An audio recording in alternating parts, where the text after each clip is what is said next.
প্রধানমন্ত্রী শেখ হাসিনা বলেছেন, সেনাবাহিনীর সাংগঠনিক কাঠামো বিন্যাস ও পরিবর্তনের পাশাপাশি আধুনিকায়নের প্রক্রিয়া শুরু হয়েছে।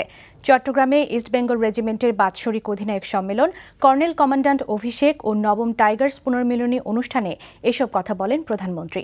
ঘন কুয়াশার কারণে নির্ধারিত সময়ের পর চট্টগ্রাম সেনানিবাসে পৌঁছান প্রধানমন্ত্রী শেখ হাসিনা। ইবিআরসি প্যারেড গ্রাউন্ডে পৌঁছলে রেজিমেন্টের সুসজ্জিত দল তাকে অভিবাদন জানান। এ সময় অতিথিদের মধ্যে তিন বাহিনী প্রধান, সংসদ সদস্য, বিভিন্ন দেশের রাষ্ট্রদূত ও সশস্ত্র বাহিনীর উচ্চপদস্থ কর্মকর্তাগণ উপস্থিত ছিলেন। প্রধানমন্ত্রী শেখ হাসিনা নবম টাইগার্স পুনর্মিলনীর মনোজ্ঞ কুচকাওয়াজ অনুষ্ঠানে প্রধান অতিথির বক্তব্যে ইস্টবেঙ্গল রেজিমেন্টের প্রতিষ্ঠাতা major M A Gani, রেজিমেন্টের পথিকৃৎ general M A জি ওসমানী সহ যাদের ত্যাগ ও পরিশ্রমী রেজিমেন্ট গড়ে উঠেছে তাদের স্মরণ করেন। বিকেল ৩টায় নগরীর অক্সিজেন মোড়ে বঙ্গবন্ধুর মুরাল সহ কয়েকটি প্রকল্প উদ্বোধন ও ভিত্তিপ্রস্তর স্থাপন করবেন। বিকেল ৩:৩০টায় নগরীর আগ্রাবাদে ওয়ার্ল্ড ট্রেড সেন্টার উদ্বোধন করবেন প্রধানমন্ত্রী।